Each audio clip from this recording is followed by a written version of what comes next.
this is all just going to go on the website. Okay, And perfect. it's all plugging Newhouse. Good. So We can do that. let me make sure we're turned on.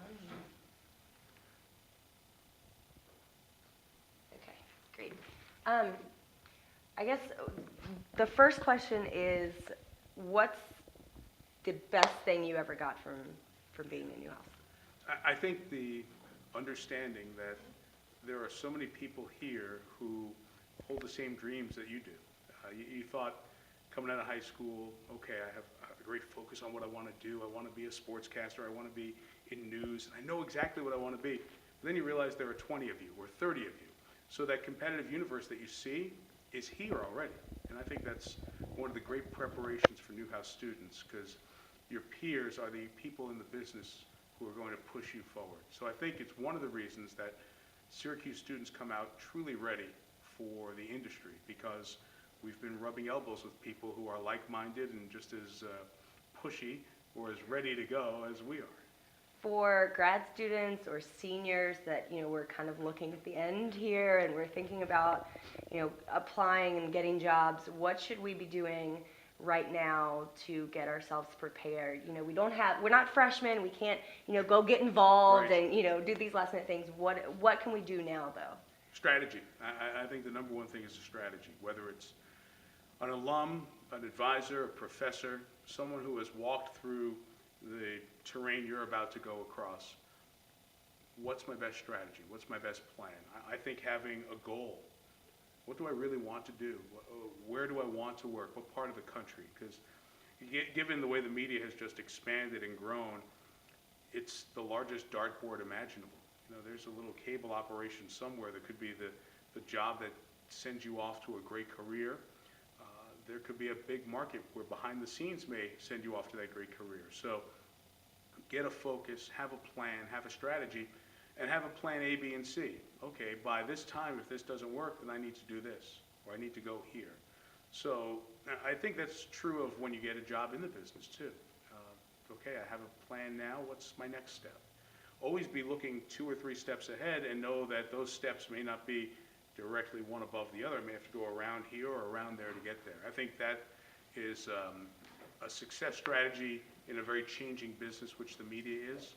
But I think short term for students trying to find a home, it's a number one important, qualification to how do you tackle May, graduation, and oh my gosh, I've got to figure out a plan here. As a guy who came in knowing he wanted to do sports, went the sports route, a lot of people are going, I want to do sports, I know that, I don't want to do news. How did taking classes in news and having that background help you in the sports world? It's huge, and I wish I had more of a news background than I do, because things happen every day in the world of news that affect the world of sport. Whether it's war, the economy, just think of the NFL and the NBA labor situations now. Be a heck of a lot more comfortable if I understood antitrust law and business and CBAs and collective bargaining agreements and the other labor laws in the country. So the news world is on the back page in sports every single day. The problems of society, everything, cities, governments, building stadiums with public funds. So it's just a reminder that you can't just look at the back section of the newspaper or the sports section by itself. You need to understand everything that's going on. The best way to lose a job is to make an insensitive remark. So if anyone in sports was oblivious to the natural disasters in Japan, or before that in Haiti, that would have been a huge mistake.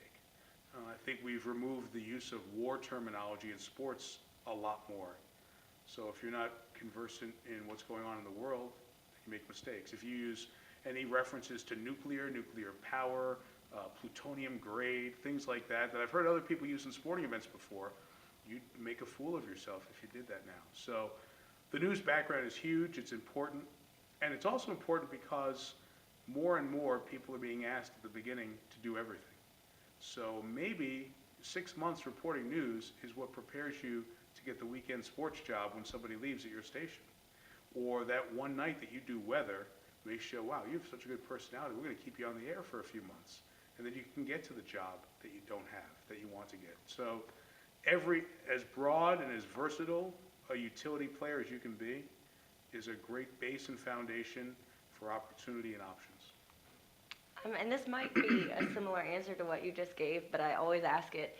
You know, I did my undergrad in broadcasting as well, and that was 6 years ago I started. And so for the past 6 years at least, and from my perspective, I've been told, you've got to know how to shoot, you've got to know how to edit, Right. you've got to know how to use the web and write for the web to make yourself stand out. And now I'm going, well, but all these other people who've been through this program with me all also knew how to do that. So now, as students, how do we make ourselves stand out? What's the next thing we need to know how to do? Yeah, the list of accomplishments of a college graduate are pretty similar. Maybe there's some separation in grade point average. Maybe there's some separation in experience, hands-on experience. In this business, for people who want to be in front of the camera, there's ability. And some will argue that it's something you're born with. And some will argue that it's a task or a talent you can develop over time. Everyone pretty much has a similar starting platform. The question is, what do you do that makes you special, makes you unique, makes you different? And perhaps the hardest interview you do is when you interview yourself. And you figure out, okay, what makes me more qualified for this job than the guy down the street or the gal getting out of this school 1,000 miles away from here? Because if there are students at Syracuse who are coming out prepared similarly, Lord knows there are people all over the country who have similar preparation. Perhaps not with the tradition that this school and the background that this school carries, but that doesn't get you a job. What gets you a job is your ability and your opportunity of seizing a moment successfully. So I advise people and suggest that interview you do with yourself and ask the hard questions. What do I do best? How can I succeed? And where is the best place for me?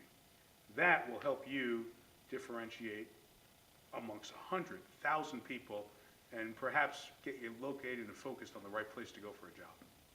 Okay. And then get the skills of doing play-by-play, stuff like that. I think the sports business is changing a little bit because our instantaneous world is forcing it that way. There's less depth, more surface, more now, not give me 5-10 minutes to tell you the story of. But there are always places. I think the beauty of the web is there are places to tell those stories. And the challenge becomes, how do you locate that? How do you find it? Along the way, you may develop a skill set that will help you get in a door where eventually you can find places to do those longer form stories, like an E60 on ESPN or Real Sports on HBO or other documentaries. So those places still exist. I think you just have to find your way to get there, and broadening that skill set will make you a better storyteller at the end. So yes, doing highlights may not be something that excites you, or doing play-by-play of sporting events, but you have to identify where are the jobs, where are the realistic places I can land to start, and once you get in, I always like to tell people the best way to find a job is to have a job. So if you have a larger skill set that will help you find an available job, you can get in and convince somebody this is the job I've always wanted, well, that's going to help you find the next job and get noticed for the next job. So while there may be limited opportunities in that role that you crave and desire, you can build up a pretty thick resume over time so somebody notices you or you're ready to get that job when it becomes available. My mom always says that. You can't look for a job until you have a job. Yes, Like, well, very true. it doesn't make any sense, Mom, but okay. I'm done. If Good. you want to. And stuff. So what's the quickest way to get on air? So I can actually get clips and build a quick resume. I did work in undergrad, but I know that a lot of actual places don't really look at that as Right. quality. Experience. Yeah. You know, this sounds so odd and bizarre, but I still believe it's a way to hire somebody. If you have a resume that has the academic qualifications, especially for hiring somebody for radio play-by-play, a lot of times it has nothing to do with your education. It has so much to do with how you sound and your ability. And the best way to do that is to make tapes. And if the tape wasn't on the air, that doesn't mean somebody wouldn't hire you. There's such an impossible field of answering the question, how do I get hired for a play-by-play job? because somebody gets a pile of tapes, they put them in, and they listen to them. And the guy who sounds the best doesn't always, and in some cases rarely, has the resume that is commensurate with the best tape. Usually best tape and best resume don't always go hand in hand. So if you sound right to these guys, or you have a style or an ability, and you can do that by calling high school games. You can go to a college game and broadcast it in the top of the stands. Or you can go to a minor league hockey game and broadcast it in the top of the stands, or something like that. That's the way many of us used to practice. And I still think that's a practical way of getting real experience, getting yourself a tape, and trying to send it out, as opposed to living off of something, well, I don't have the opportunity to go through this process. Very understandable, very accurate. And then there's also that age-old, maybe I can get a job at a station somewhere, and 2-3 years down the road I can get the play-by-play opportunity. Somebody's out, somebody's ill, somebody has a conflict with an assignment, I'll get my chance, I'll prove to them I'm pretty good. I know several people who have gotten their jobs over the last 20 years by being the fill-in person, which didn't mean doing play-by-play, it meant doing the job before that, the studio host, the update guy. So while keeping your eye and setting the goal is great, if you're not getting to that goal, try to surround the goal by being in the right place, and maybe somehow you'll get the opportunity. And as a man that obviously doesn't have perfect eyesight, do you ever find it really difficult? I mean, like, I've got kind of bad vision. Do you ever find it difficult at times calling play-by-play, and how do you overcome stuff like that? Yeah, no, it's a good question. It's a really good question that I don't think anybody's ever asked. But you do have to be very up-to-date in your prescription and working in dark light and light. And if you don't work very well in an area where you're where you're broadcasting, bringing a light to make sure that it's lit properly, so when you look down you see your notes, and may have to be more that you carry around. All of those things. But I go get my eyes checked every 3 months, which is far more bizarre than you should. But it's important, because if you aren't seeing well or aren't seeing properly, then you're not going to be doing a good job on your broadcast. So it's a basic, it sounds simple, but you better see it to call it accurately, or else you're not going to call it very long. Cool, thank I you. have one other question. Yes. Are there any misconceptions about the sports broadcasting world? Mhm. Are there any like expectations that you might have had that when you got out into the professional world, it's not actually true? I thought when we left and got out, I thought it was going to be miserable, cutthroat, not pleasant people to have as a peer group. And it's turned out to be just the opposite. I think maybe in the past that might have been more true, because there were fewer jobs, and holding on to a job, people were very territorial and defensive of it. But one of the things I really appreciate and enjoy now is that a lot of us who do this will text each other when somebody does a good job. And we're fans of each other's work and appreciative. And I think it's because there are more jobs out there than there ever have been. So there are more opportunities to do those things. And most of us know that we are not the be-all, end-all. And I usually add to a group that nobody watches a game because of the announcer. An announcer may enhance the game, but if we took three of us and they deemed, hey, you need to call the Super Bowl on a moment's notice, people are not going to turn off the Super Bowl because we're broadcasting it. Now, they may not enjoy it as much. They may say that it matters. At the end of the day, if the game's great, people watch. And all you can do is enhance it or get in the way and have to make that decision. So I think all of those things have made all of us realize that we're caretakers. There'll be somebody else coming along for our jobs here down the line. But we're very big fans and appreciative of the talents of other people.